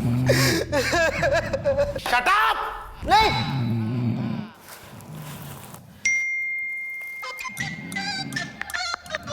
ओजी स्क्वाड मिले ना दोबारा। Download BGMI now.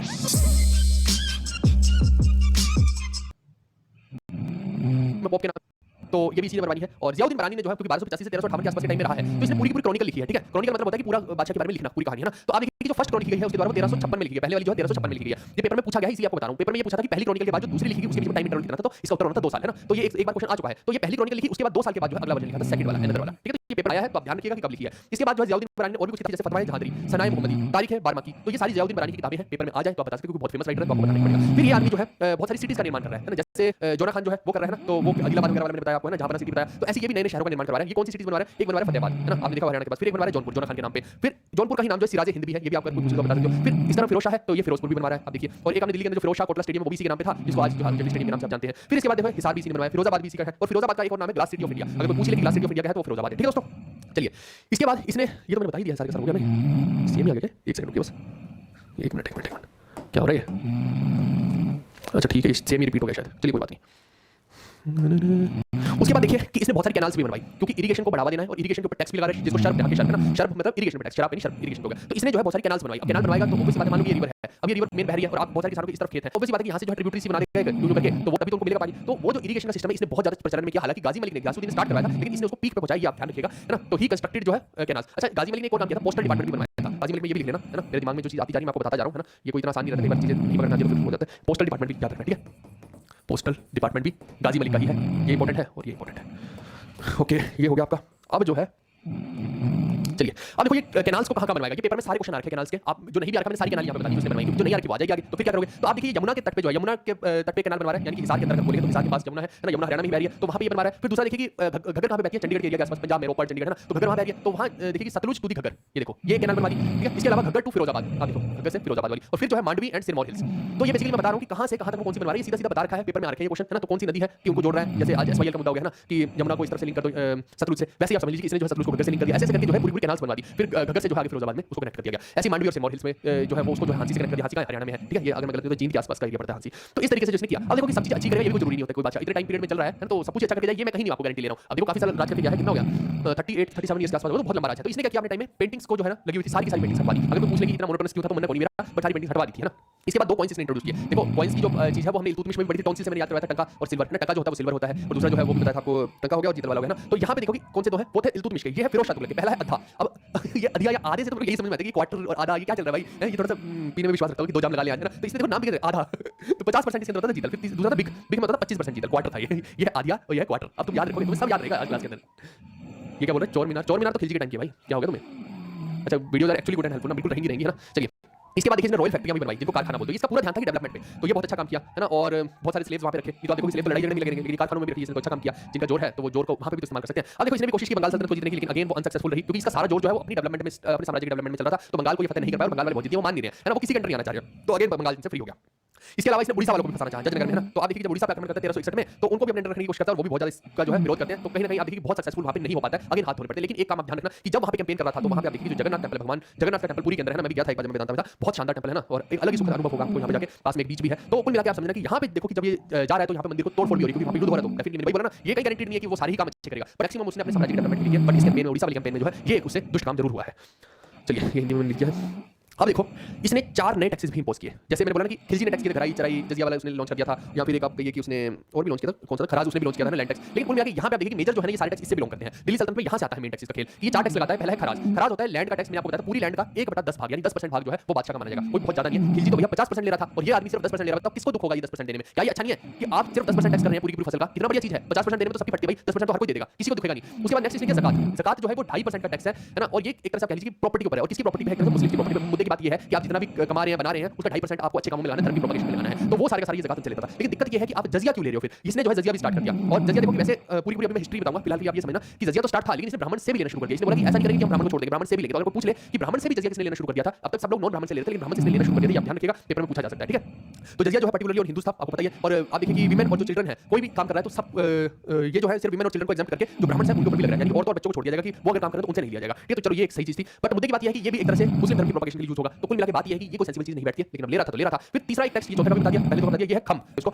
ये क्या होता था? ये होता था बूटी। आपने कल की मूवी देखी? कल की मूवी उसमें क्या होता था कि ये मेरी बूटी है, आप याद कीजिए ना, बूटी नहीं बोलते उसको बाउंटी, बाउंटी बोलते, बाउंटी हंटर है ना, कि अच्छा इसको अगर पकड़ लिया तो इतने पैसे मिलेंगे वहां से, है ना। तो वो बाउंटी हंटर याद है? तो वैसे ही आप समझ लीजिए कि जो इसके साथ जाते थे ना वो क्या करते थे, बाउंटी हंट के तौर पे जाते थे, यानी कि जो भी इसके साथ एक मर्सनरी के तौर पे योद्धा जा रहे हैं लड़ने के लिए, तो वो अगर जाएंगे वहां लड़ने के लिए तो वहां पे लूटपाट भी मचाएंगे और वहां से आम इंसान को खजाना भी खोसेंगे, डाकू वाला काम भी हो गया ना। तो जब वो जितना भी खजाना लूट के लाएंगे उसमें से 20% जो है इसको देना पड़ेगा, आप ऐसे समझ लीजिए। या फिर हाँ 1/5 मतलब कितना हो गया? 20% ऑफ द बूटी जो है वो इसको जो है बादशाह को देना पड़ेगा, बाकी का कर सकते हो, ठीक है। बहुत बड़े टैक्स नहीं लगाए, छोटे छोटे लगा रखे हैं, ये आप समझिए। इसके बाद आप देखिए कि शरीयत को जो है इसने बहुत ज्यादा प्रमोट किया है, ये मैंने बता दिया है। और दूसरा क्या है? Prohibited practice of women going out to worship, कि औरतें जो बाहर वर्शिप करने नहीं जा सकती वो इसने बंद कर दिया। दारुल शिफा यानी हॉस्पिटल गरीबों के लिए खोले, तो बहुत अच्छे काम भी किए, कुछ गड़बड़े भी की, वो मैंने आपको दोनों ही बता दिए इसके अंदर। अब जजिया का पूरा थोड़ा सा पढ़ लेते हैं, क्योंकि जजिया के बारे में लोगों को अक्सर कंफ्यूजन रहती है, तो मैं आपको बता देता हूं। अगर कोई पूछे कि भारत में सबसे पहली बार जजिया किसने लगाया, तो मोहम्मद बिन कासिम ने लगाया था। वो कब लगाया था? 712 एडी में, जब ये किस पे आक्रमण करता है? सिंध पे करता है और राजा दाहिर को हरा देता है, क्योंकि वो एरिया के अंदर आ गया था। और ये कौन था? अरब था, ठीक है। ही वाज अरब, ये बात आप ध्यान रखिएगा, ये अरब था।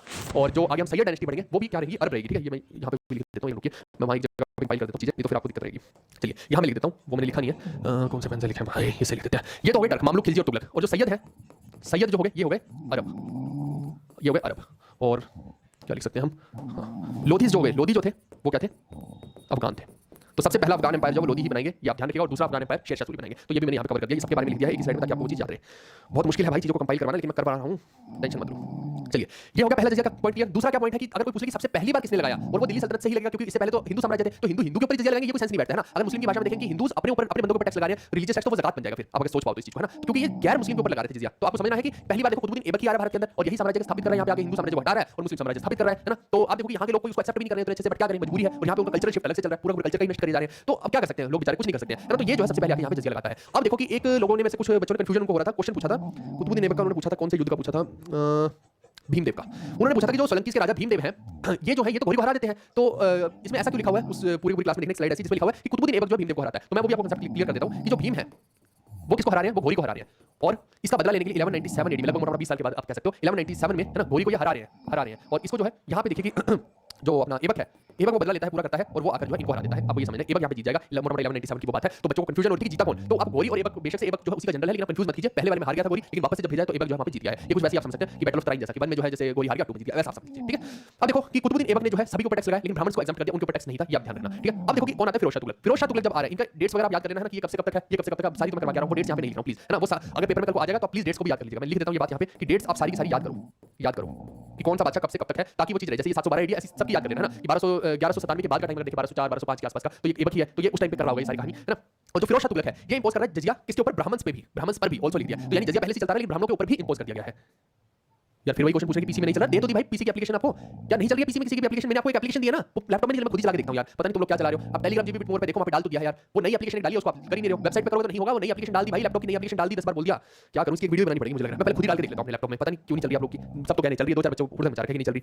फिर देखिए कि जजिया जो है वो कब एबॉलिश होता है? अकबर के टाइम होता है। अकबर कौन से टाइम पीरियड का है? मोटा-मोटा 16th सेंचुरी का है ना।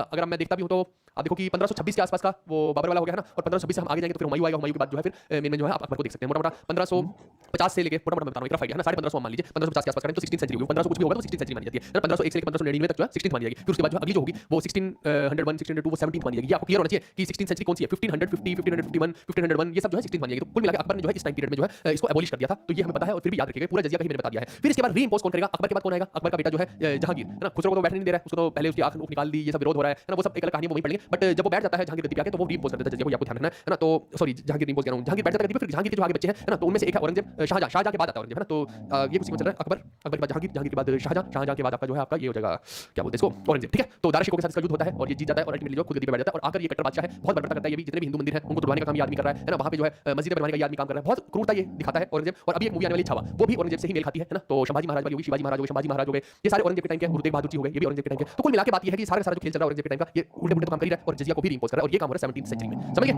तो वहां औरंगजेब में मैं पढ़ाऊंगा 1600 समथिंग में जो है 1679 के शायद अराउंड जो है ये रीइंपोज करता है जजिया, तो वहां मैं पूरा ये बताऊंगा। तो ये जजिया की पूरी कहानी मैंने आप लोगों को समझा दी है, ये हिंदी में भी लिख दिया, अगर कोई पढ़ना चाहे तो हिंदी में भी इसको पढ़ सकते हैं, ठीक कर देता हूं, ठीक है, पढ़ लेना इसको हिंदी वाले। हो प्रभु क्या कह रहे हैं, छावा आ रही है, बिल्कुल बिल्कुल बिल्कुल छावा आ रही है, बहुत शानदार फिल्म देख के आएंगे, ठीक है। इसके बाद आप देखिए, he was the first ruler who took steps to have Hindus religious works translated from Sanskrit into Persian. अभी मैं फिरोज शाह तुगलक पे ही हूं और ये देखिए कि हिंदूज के जो टेक्स्ट है उनको पर्शियन में कन्वर्ट करवा रहे हैं, जो संस्कृत वाले हैं उनको पर्शियन में भाषा में कन्वर्ट करवा रहे हैं ताकि लोग इसको भी पढ़ें, तो ये भी एक बढ़िया काम चल रहा है। फिर एक तारीख है फिरोज शाह की किताब लिखी, वो किसने लिखी, जियाउद्दीन बरानी ने लिखी, कोई पूछ ले तो आप बता सकते हो। इसके अलावा राजबहास are the name given to them in Indo Persian historical text, तो ये हो गया। इसके अलावा क्या है, एक इसका टॉम अगर कोई पूछ ले कहां पे, तो होश खास में है इसका टॉम, ये आप बता सकते हैं, ठीक है। और क्या हो सकता है, एक इसने मदरसा वगैरह भी बनवाया था, तो उतना इंपॉर्टेंट नहीं है, बट आप करना चाहे तो आप कर सकते हैं, ठीक है, ये हो गया।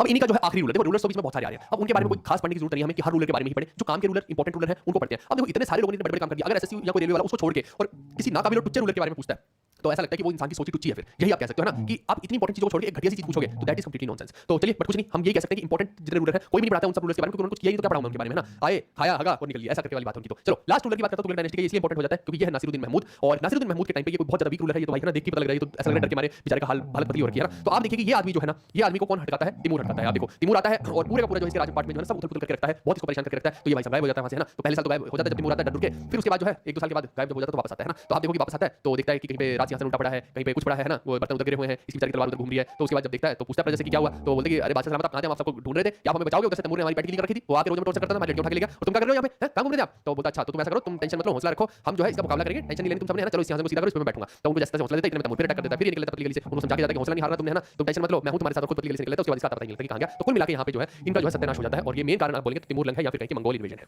Mongol invasion was the main reason कि ये जो है यहाँ पे समाप्त हो जाते हैं, ठीक है भाई। 1398 के अराउंड में ये पूरी पूरी सल्तनत फिर से कोलैप्स हो जाती है। अब हम थोड़े से क्वेश्चन कर लेते हैं, क्या बोल रहे हैं, नहीं उसका नहीं मैंने देखा भाई, गैंग प्रो वो बैडएस वाला नहीं देखा मैंने, देखूंगा, देख के बताऊंगा कैसा है। चलो ये बताओ, देखो ये 2 वगैरह जो लिखा हुआ है एक्चुअली मेरे को जो है मिक्स करवा के करवाने थे क्वेश्चन, इससे पुराने वाला कौन सा था अपना खिलजियों के साथ, तो खिलजी और तुगलक के पास मेरे सारे ना 1 2 3 ऐसे लाइन में थे, तो इसलिए आप देखना कि खिलजी वाले में कहीं ना कहीं आपको मिसिंग मिलेंगे कुछ नंबर और कुछ यहाँ पे मिसिंग मिलेंगे, जैसे यहाँ 1 नहीं है, तो वो समझ लेना कि ये मेरे पास जंबल्ड क्वेश्चन नहीं थे, ये सारे लाइन में थे, तो इसलिए मैंने इधर की इधर रख दिया, उधर की उधर रख दिया, फिर कहां मैं नंबरिंग को चेंज करता था, तो इसलिए नंबरिंग के ऊपर मत जाना आप। ये बोला according to which of the following foreign traveller people of Delhi used to write letters containing abuses to the sultan, therefore in order to punish them sultan decided to shift the capital. अब ये किसके time में हो रहा है, ये कौन सा राइटर ये सब लिख रहा है, देखो कितनी फनी फनी सी बातें चल रही है ना। तो ये सारे का सारा खेल देखो इब्न बतूता बता रहा है सी में कि भैया सुल्तान को गाली देने के लिए लोग लेटर लिख रहे हैं यहाँ पे, तो ये सब करतूते कौन किसके बारे में बता रहा है, तुगलक के पागल के बारे में बता रहा होगा, हमारा क्या कहते हैं उसका नाम, मोहम्मद बिन के बारे में। Who was the sultan of Delhi at the time of establishment of Vijayanagar empire, तो ये तो मैंने बताया आपको, पागल राजा कौन था, मोहम्मद बिन तुगलक, है ना, इसी ने हरिहर को छोड़ा था और नीचे भेजा था और नीचे जाकर उन्होंने एम्पायर बना लिया, ठीक है। Who among the following classical words of the सल्तनत period in India popularised qawwali, qawwali को किसने पॉपुलराइज किया था, ये तो मैंने बताया भी था आपको कि अमीर खुसरो ने किया था, जिसको तूतिया हिंदी भी बोलते हैं। Who ascended the throne after the death of Ghiyasuddin Tughlaq, तो Ghiyasuddin Tughlaq किसका बाप था, मोहम्मद बिन तुगलक का ही तो बाप था, तो उसके बाद Ghiyasuddin बैठ गया, बताया है ये भी। Who was the ruler of Delhi Sultanate when Ibn Battuta came to India, अब भाई मोरक्को से इब्न बतूता आ रहा है, जिसको ये 5000 रुपया भी दे रहा है, रहला किताब लिखवा रहा है, उससे उसको चीफ काजी बना रहा है, तो किसके टाइम पे है, पागल राजा मोहम्मद बिन तुगलक के टाइम में। Who among the following was popularly known as the parrot of India, या तूतिया हिंद बोल लीजिए, तूतिया हिंद या पैरेट ऑफ इंडिया कौन है आपका, अमीर Khusro. Who among the following rulers appointed Ladha and Pira, 2 gardeners to high administrative post, ये काम कौन कर सकता है, थोड़ा सा क्वेश्चन अपने दिमाग लगाने वाले भी होते हैं कि इतना बड़ा कारनामा कौन कर सकता है, एक ही आदमी कर सकता है तुगलक डायनेस्टी में, कौन है वो, जो हाईली इंटेलिजेंट राजा इनका, निकम्मों का भी बाप, जो अपने आप को ये चाहता था कि वो सबसे बड़ा निकम्मा साबित हो जाए, कौन है ऐसा, केवल एक ही है, मोहम्मद बिन Tughlaq. Who among the following was not a ruler of Tughlaq dynasty, आप देखो कौन नहीं है, मैं एक मिनट कमेंट देख लो, बहुत बढ़िया शानदार लिख रहे हो, बहुत अच्छा लिख रहे हैं, पागल राजा बिल्कुल। तो आप देखिए कि ये कौन है, तो आप मेरे को बताओ मोहम्मद बिन तुगलक तो तुगलक ही है, यासुद्दीन तुगलक उसका बाप है, बिल्कुल सही, फिरोज शाह तुगलक भी हमने पढ़ा है, तो रुकनुद्दीन तुगलक क्या है, ये थोड़ी है, रुकनुद्दीन फिरोज था, हमने आप याद कीजिए, वो तो इल्बारी डायनेस्टी में पढ़ा था, ये नहीं है। Who among the following Moroccan traveler came आएगा, ठीक है, came to India during the reign of Mohammad बिन तुगलक, तो मोरक्को से तो एक ही आदमी था, Ibn Battuta. During the rule of which of the following dynasty did Timur Tamerlane invaded India in 1398, तो तिमूर भारत के अंदर 1398 में आता है, और कौन है उस टाइम पे आप देखिए, तो इस टाइम पे जो है आपका तुगलक डायनेस्टी चल रही है, और बंदा कौन बैठा है, नासिरुद्दीन महमूद, ठीक है दोस्त, बस यही सवाल है, इसके हो गया खत्म, वाह चलो मैंने मैक्सिमम बता ही दिया आप लोगों को, ठीक है भाई सब हो गया कवर अपना, बहुत बढ़िया। चलिए इसके अलावा अगर आप ये कोर्स लेना चाहते हैं तो ये इसको बढ़िया से लिखिए, इसको पढ़िए, है ना, यहाँ पे मैंने बहुत कुछ करवा रखा है कोर्स के अंदर। इसके अलावा ये हमारी बुक्स है, इनके अंदर सब कुछ रिटन फॉर्म में हिंदी में भी है, इंग्लिश में भी है, आपको बस ये किताब लेनी है और इनको पढ़ना है, यहाँ पे बहुत अच्छी कनेक्टिविटी के साथ मैंने बता दिया है। आप देखो मैं अब ये जो सारी चीजें दिखाऊंगा तो आपको चीजें समझ में आएंगी और अच्छी भी देखने में लगेंगी, और आपको लगेगा कि आप खुद से इस चीज को कवर नहीं कर सकते हैं, ठीक है। जैसे आप यहाँ देखिए ये खिलजियों का हो गया, ठीक है, हैशटैग इंपॉर्टेंट भी आगे लगा दिया, इधर तुगलक स्टार्ट हो गया, ये देखो ये आदमी का तुगलक का हो गया। फिर जब मैं आगे बढ़ता हूँ तो आप देखिए ये रहा पागल राजा, मोहम्मद बिन तुगलक, फिरोज शाह तुगलक, ये देखो नासिरुद्दीन महमूद, फिर आगे लोधीज आ जाएंगे, ये देखो। तो ये सारे का सारा नोट्स वगैरह ना आपको इन बुक्स के अंदर मिल जाएगा। इनको आप ऑर्डर कर सकते हैं जीवी कक्षा एप्लीकेशन से। कोर्स को भी आप जीवी कक्षा एप्लीकेशन से ले सकते हैं, डिस्क्रिप्शन में मैंने लिंक आपको दे रखा है। फटाफट से आप लोग कुछ कमेंट्स देख लेता हूं, तो उसके बाद सेशन को जो है हम वाइंड अप कर देंगे।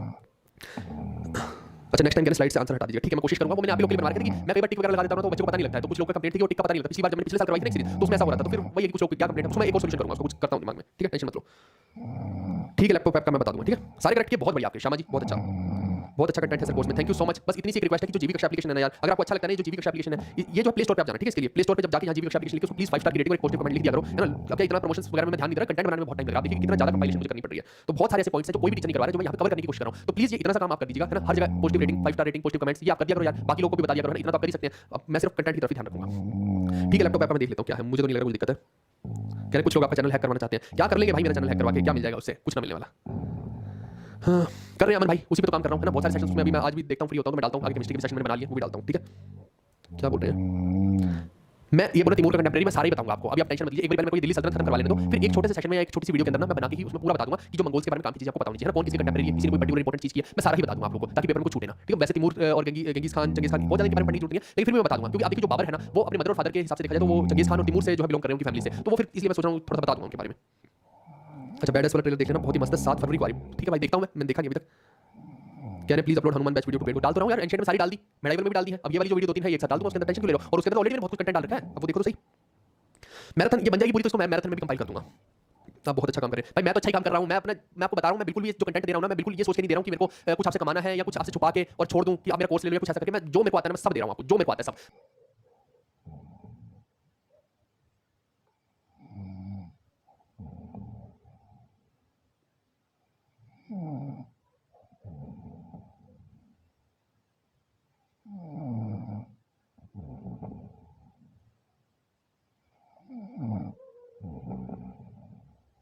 मेरे को आता है ना मैं सब दे रहा हूँ आपको, जो मेरे को आता है सब।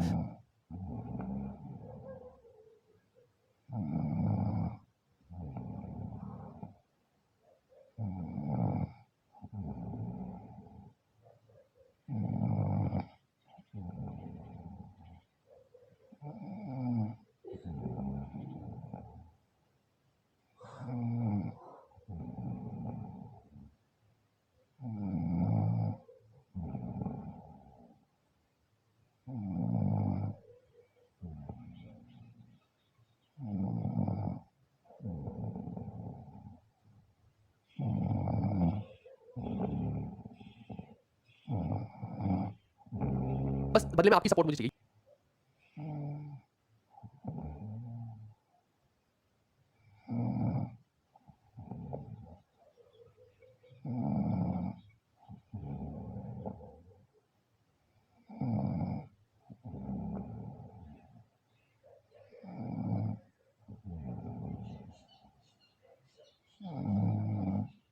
ये नहीं होना चाहिए कि मैं तो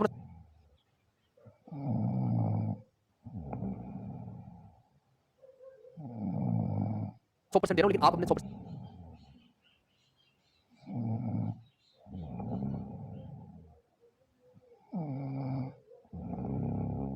नहीं दे रहे हो ना। अब लाइव आओ,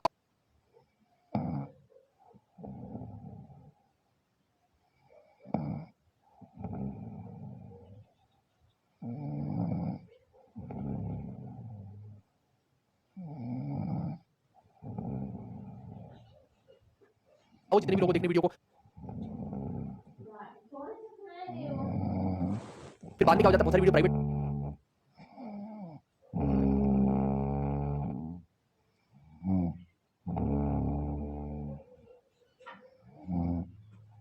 होंगी, फिर तुम बोलोगे चिल्लाओगे कि सर प्राइवेट।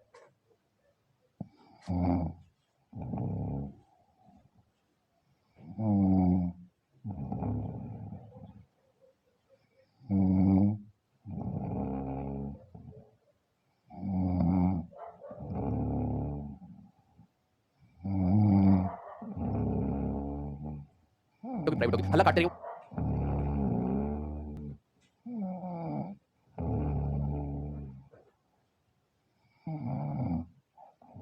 वो ये नहीं पता कि कुछ वीडियो को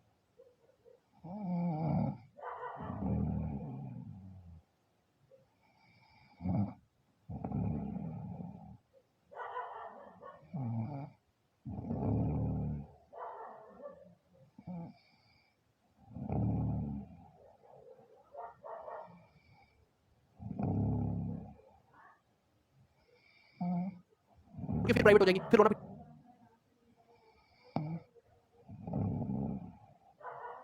शुरू हो जाएगा। उसका मतलब क्या है फिर?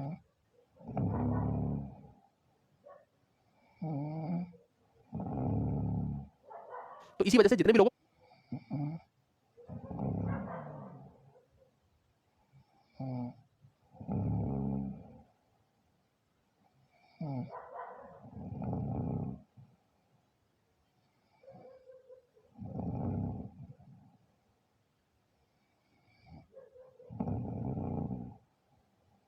आप प्लीज लाइफ को मत छोड़िए,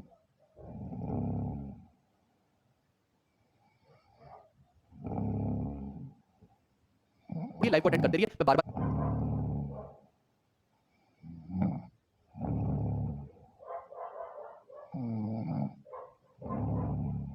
बोल रहा हूँ। और दूसरा ये कि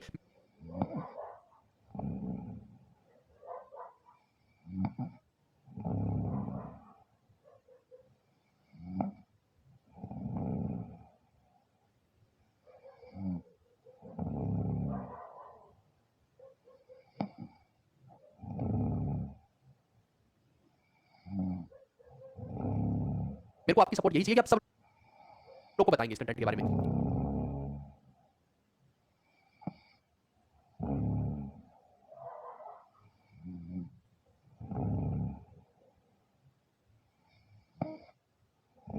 ये सपोर्ट आपकी तरफ से है। एक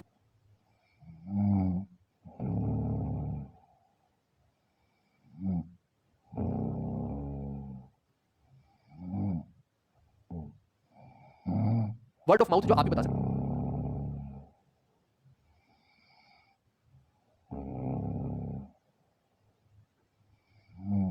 तो क्योंकि मैं अपनी मेहनत कर सकता हूँ ना।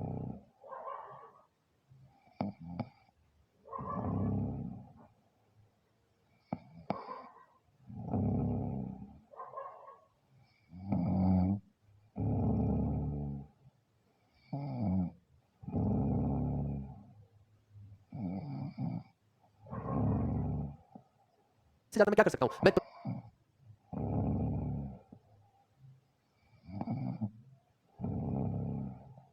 प्रमोशंस पे ध्यान दूंगा तो फिर ये काम आपका छूट जाएगा, मैं पढ़ा नहीं पाऊंगा फिर।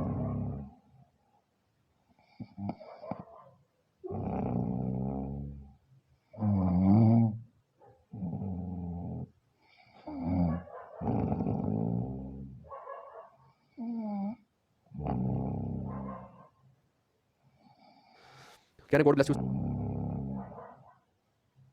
Love from Punjab. ठीक है पाजी, विक्रम पाजी, धन्यवाद बहुत बहुत।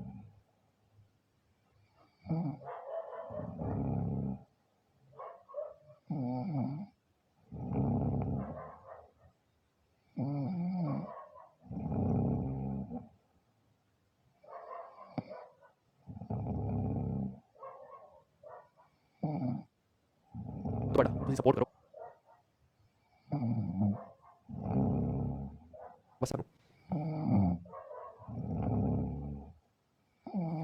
बोले नहीं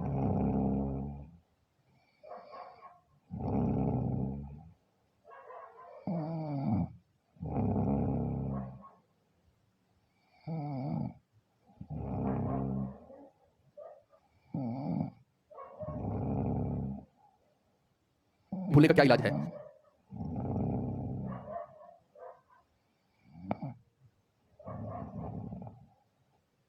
गजनी को घोल के पी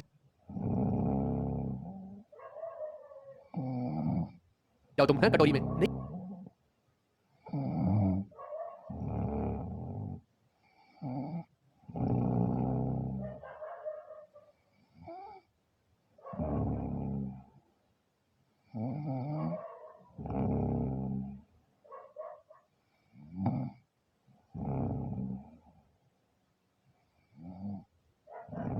ये भूलना एक नॉर्मल ह्यूमन टेंडेंसी।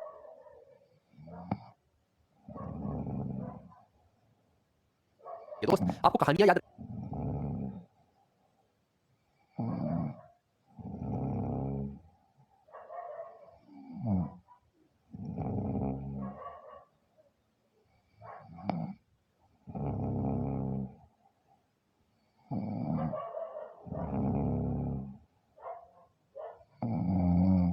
रह जाएंगी, है ना? मूवी नहीं भूलते हो ना?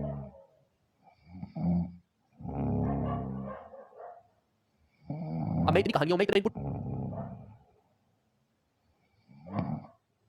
क्यों डाल रहा हूं? मैं इस सेशन को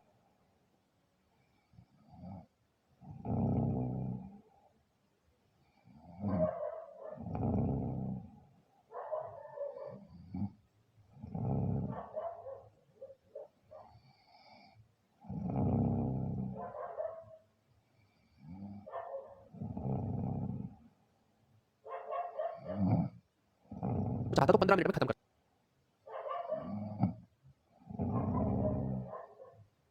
सकता हूं, लेकिन मैं क्यों नहीं कर रहा हूं?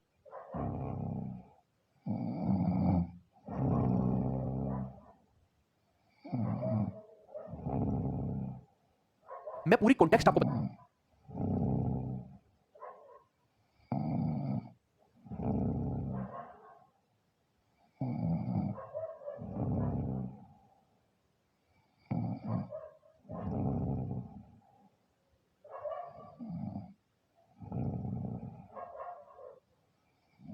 बताता जा रहा हूं जिससे आपको चीजें लो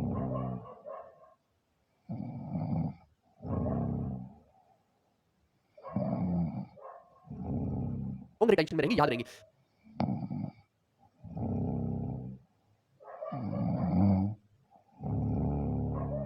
आप देखो ना, आप खुद कभी भी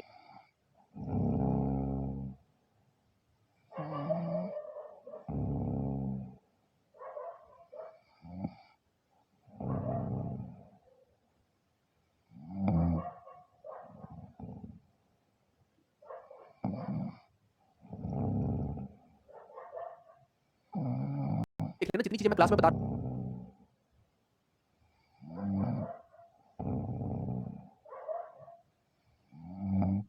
हूं ना, मैक्सिमम चीजें आपको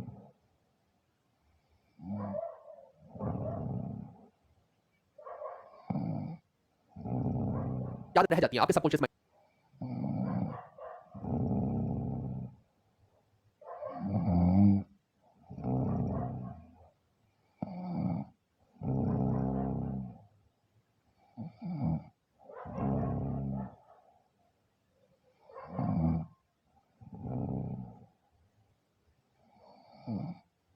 आप जबरदस्ती खुद को बोलोगे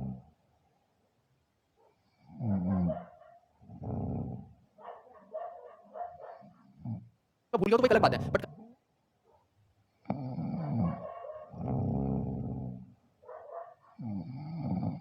कहीं ना कहीं माइंड में स्टोर हो जाती है।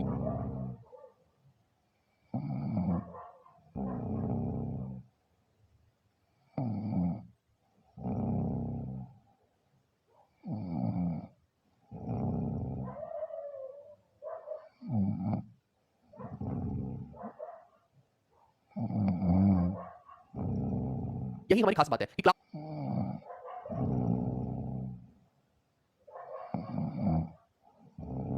में ही कम से कम से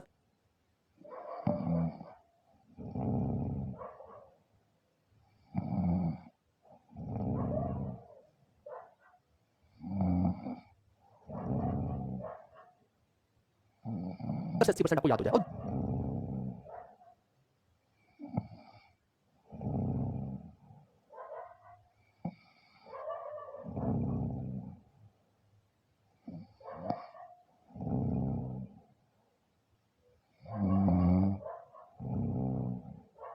दस 20% तो खुद करना ही पड़ेगा।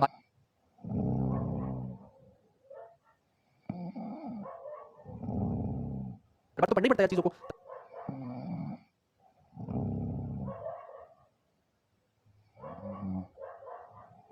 अभी पीडीएफ दे रहा हूं, तभी किताब बनाई है।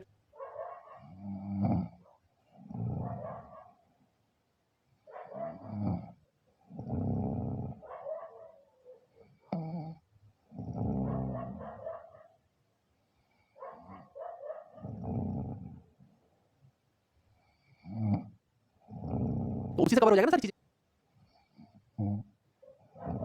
आपकी।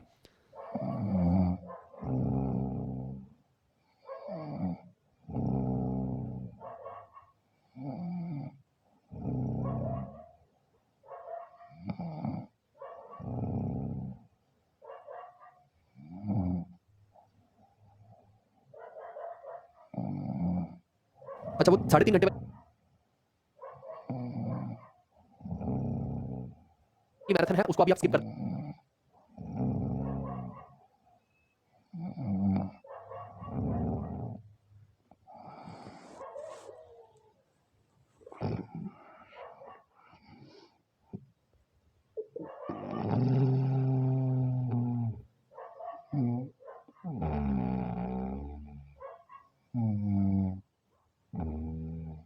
तो अभी आप ये वाली देखो, इनकी मैं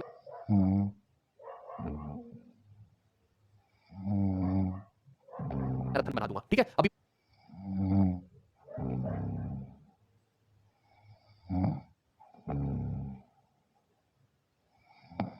मैं चोला वाली भी मैंने डाल दी।